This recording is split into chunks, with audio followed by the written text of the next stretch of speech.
আমাদের গোরাচাঁদ রোডে এক পশলা বৃষ্টিতেই হাঁটু জল জমে। এদিনে বিকেল 4টে থেকে রাত 8টা অবধি এক টানা বৃষ্টি।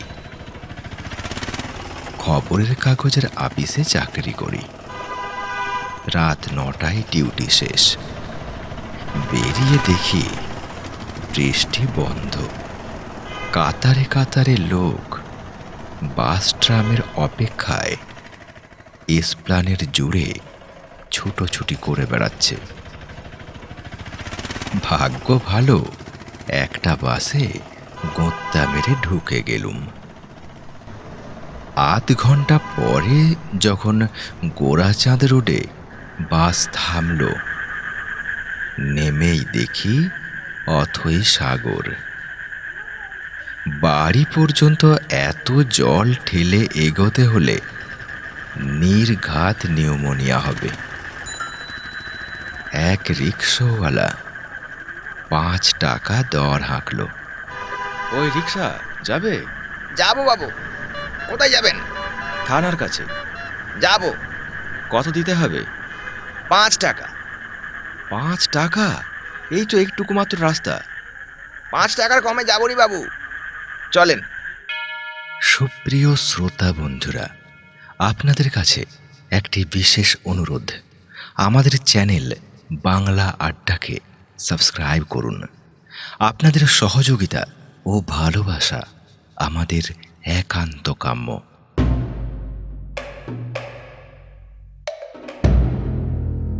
নমস্কার বন্ধুরা, আজ আপনাদের জন্য নিয়ে এলাম গ্রাম বাংলার ভূতের হাড় হিম করা একটি দুর্দান্ত গল্প, বৃষ্টি রাতের আপদ বিপদ। কলমে সৈয়দ মুস্তাফা সিরাজ। গল্পের সূত্রধর ও অন্যান্য বিভিন্ন চরিত্রে আমি সতীশ। তাহলে শুরু করছি আজকের গল্প, বৃষ্টি রাতের আপদ বিপদ। গল্পটি কেমন লাগলো অবশ্যই কমেন্টে জানাবেন। ভালো লাগলে একটি লাইক ও শেয়ার করতে ভুলবেন না। আপনাদের এই রেসপন্স আমাদেরকে আরও ভালো ভালো গল্প আনতে উৎসাহ দেবে। সকলকে অগ্রিম ধন্যবাদ।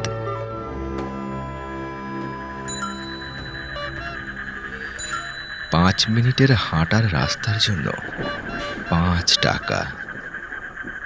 দায়ে পড়ে রাজি হয়ে চেপে বসলুম। রিক্সাওয়ালা টান দেওয়ার আগে ফের বলল, কোথায় যেন যাবেন বললেন বাবু? থানার কাছে। রিক্সা এগোলো। একে জল, তার উপর লোডশেডিং। টিপ টিপ করে ফের বৃষ্টি ঝরাও শুরু হয়েছে। হুড তোলা আছে, পর্দাটাও নামিয়ে দিতে হলো। অন্ধকারে চারিদিকে খালি ঝপাং ঝপাং জলের শব্দ। মাঝে মাঝে মোটর গাড়ির মৃত্যুকালীন শ্বাস টানার মতো ঘড়ঘড়ানি। এক ঝলক করে আলো।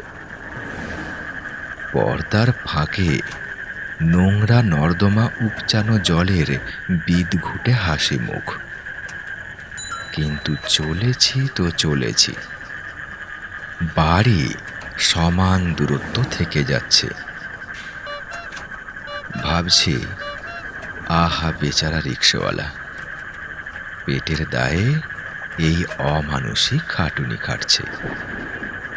মানুষ হয়েও জানোয়ারের মতো গাড়ি টানছে, আর আমি নবাব খাঞ্জা খাইর মতো বসে আছি। খারাপ লাগছে, অথচ উপায় কি?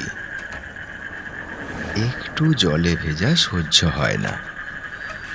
সপ্তাহে 2 দিন স্নান করি। একটুতেই ঠান্ডা লেগে দাঁতের গোড়া ফোলে। সর্দি কাশি এসে হামলা করে। কিন্তু ব্যাপারটা কি? এখনো বাড়ি পৌঁছানো যাচ্ছে না কেন? পর্দার ফাঁকে উঁকি মেরে কিছু ঠাহর হলো না। ঘুটঘুটে আধার। বললুম, কোথায় এলুম হে? রিক্সাওয়ালা বলল। কোথায় যাবেন বললেন যেন বাবু? খাপ্পা হয়ে বললুম, থানার কাছে। কতবার বলবো বলো তো? আচ্ছা বাবু, এবারে বুঝে গেছি। কি উজবুক লোক রে বাবা, কোথায় যাবে বোঝেনি, অথচ দর হেঁকে বসেছে 5টা টাকা। পরক্ষণে ফের মায়া হলো। আহা, বেচারা পেট পুড়ে খেতে পায় না, তাই জলের ভেতর রিকশা টানতে কষ্ট হচ্ছে। তার ওপর রাস্তার যা অবস্থা, খানাখন্দ পায়ে পায়ে, চাকা গড়ানো সহজ তো নয়। কতক্ষণ পরে আবার পর্দার ফাঁকে উঁকি দিলুম। তেমনি নিবিড় আধার, কোথাও এক চিলতে আলো নেই। আধারে জলের ঝপাং ঝপাং শব্দ। লোকেরা জল ভেঙে হাঁটছে। মাঝে মাঝে রিকশোর ঠং ঠং। কিন্তু তাহলেও এত দেরি হওয়া তো উচিত নয়। সন্দেহ হলো ঠিক শুনেছে কিনা রিকশাওয়ালা। হয়তো বাড়ি ছাড়িয়ে বেনেপুকুর বাজারের কাছে এসে গেছি। তাই বললুম, কি ব্যাপার হে, এখনো পৌঁছনো গেল না যে? ঠিক পথে যাচ্ছ তো? রিকশাওয়ালা বলল, আগে কোথায় যেন যাবেন বললেন বাবু? যাব বাবা, এই যে দেখছি ভুলো মনের রাজা। খাপ্পার চূড়ান্ত হয়ে বললুম, কতবার বলবো তোমাকে? হ্যাঁ, কানে শুনতে পাও না নাকি? থানার কাছে, থানার কাছে। চেঁচিয়ে ওর কানে ঢোকাতে চাইলুম। থানা বোঝো, থানা। আগে বুঝেছি। বৃষ্টিটা বেড়ে গেল এতক্ষণে। কুঁকড়ে বসে রইলুম। আবার অন্ধকার জলে নানা রকম শব্দ। ঠং ঠং রিকশোর আর্তনাদ। খানাখন্দে চাকা আটকে যাচ্ছে মাঝে মাঝে।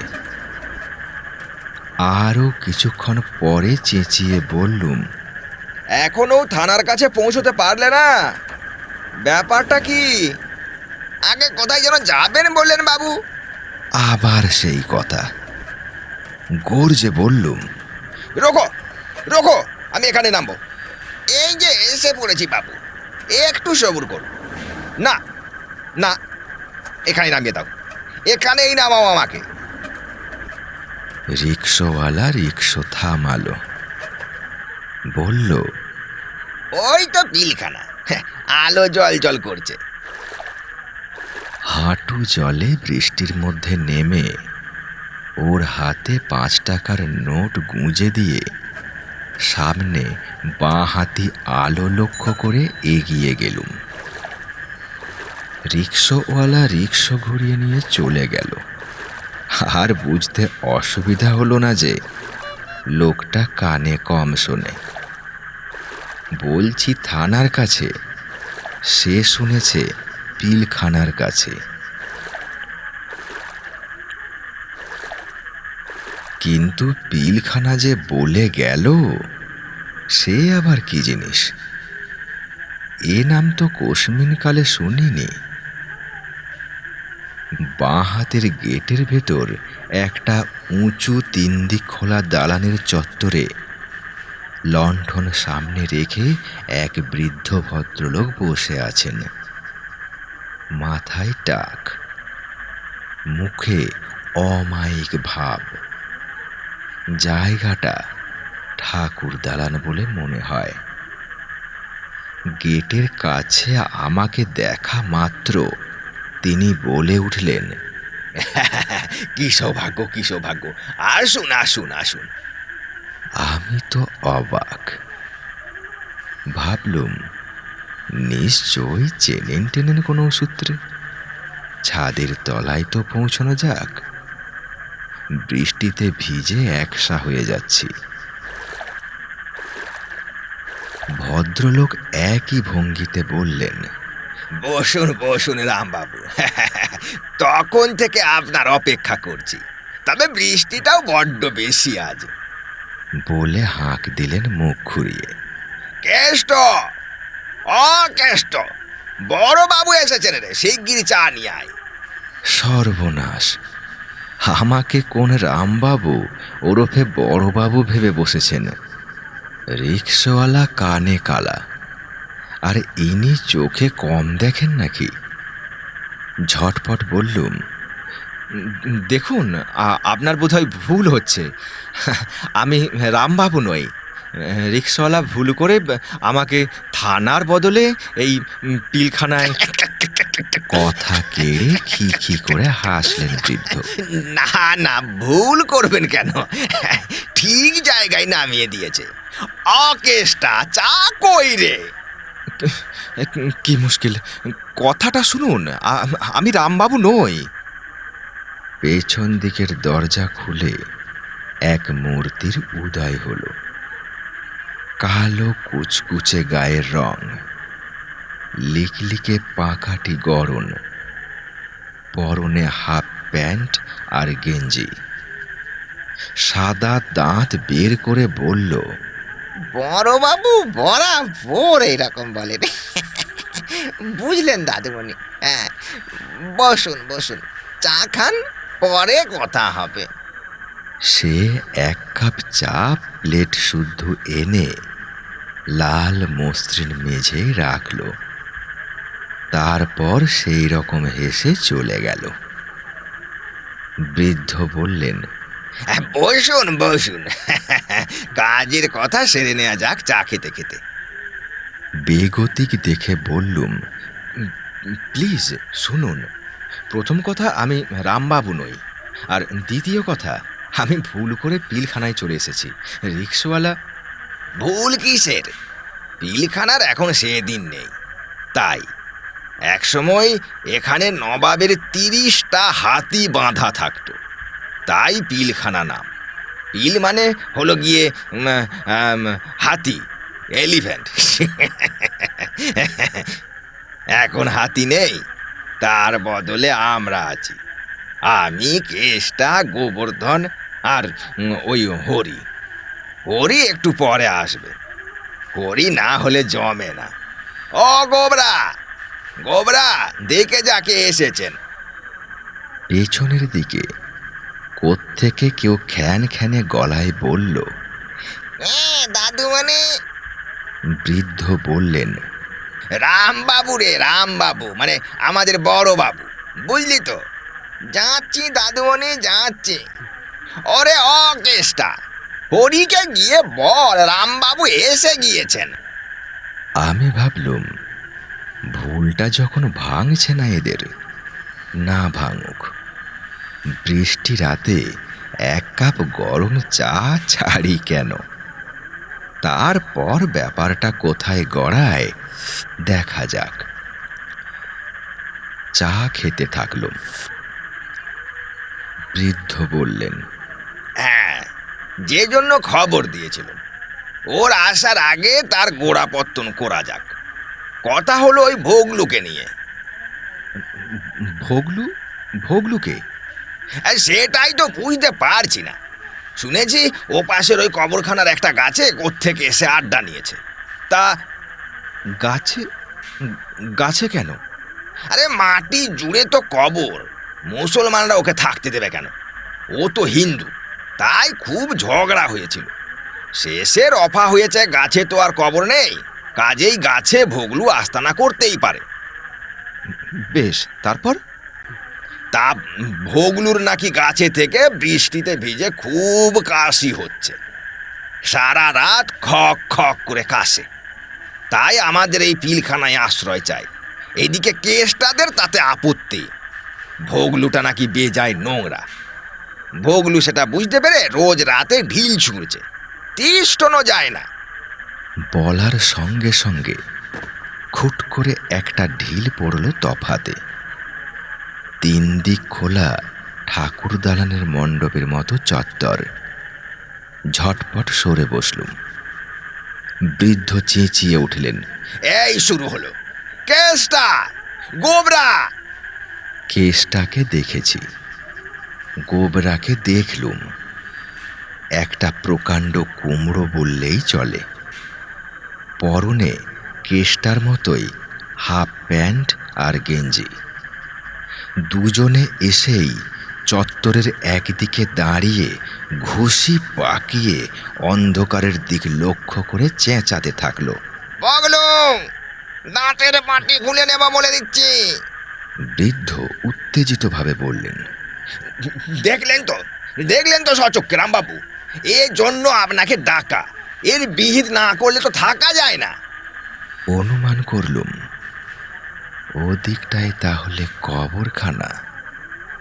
তার মানে ওটা গোবরা গোরস্থান, এবং তার মানে আমাকে রিক্সাওয়ালা উল্টো দিকে এনে ফেলেছে, এবং তার মানে না, মাথা ঠিক রাখতে হবে। বললুম, আপনারা আপনারা শান্ত হন। আমি দেখছি, আমি দেখছি বেটাকে। হ্যাঁ, আমি দেখছি। কেসটা আমার কথা শুনে সাহস পেল যেন।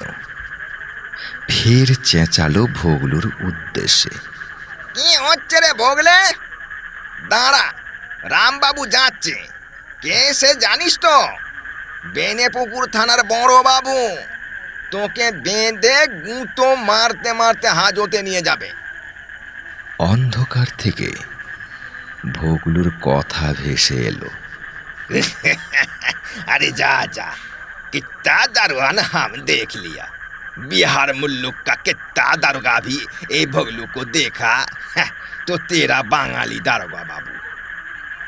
গোবর্ধন ওরফে গোবরা বলল, শুনলেন তো বেটার আসমর্দার কথা? গলা চড়িয়ে বললুম, भोगलू, तुमको हम अभी अरेस्ट करेगा। জসমিন দেশে যদাচার।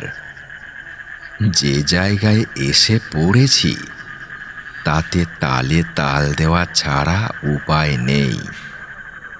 কিন্তু আমার শাসানি শুনে ভোগলু তার গাছের আস্তানা থেকে হি হি করে হেসে বলল, চালাও চালাও না, आओ বাঙালি বাবু। বৃদ্ধ বললেন, আপনাকে চ্যালেঞ্জ করছে রামবাবু, শুনছেন তো? বললাম, দাঁড়ান, দেখাচ্ছি মজা ওকে। উঠে দাঁড়িয়ে ভাবছি এই হচ্ছে ভেগে পড়ার মোক্ষম সুযোগ।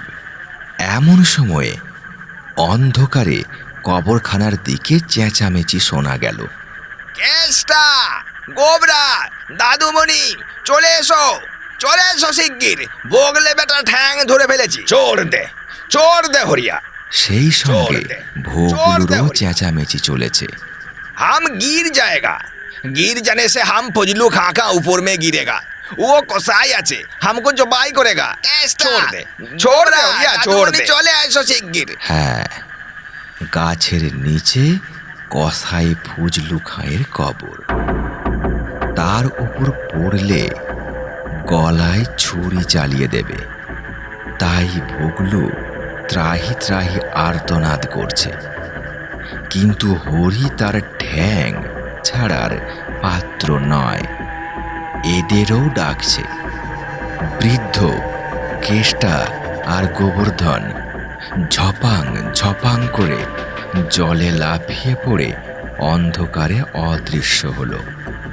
লণ্ঠনটা জ্বলছে, চায়ের কাপ প্লেট পড়ে আছে। আমিও ঝাঁপ দিলুম, তবে গেটের দিকে। বৃষ্টিটা ছেড়েছে এতক্ষণে। জল ভেঙে প্রাণপণে এগিয়ে গেলুম যেদিক থেকে এসেছি সেই দিকে। একখানে একটা বাড়ির রোয়াকে লণ্ঠন দেখলুম, কিন্তু আর সাহস হলো না তাকাতে। যদি আবার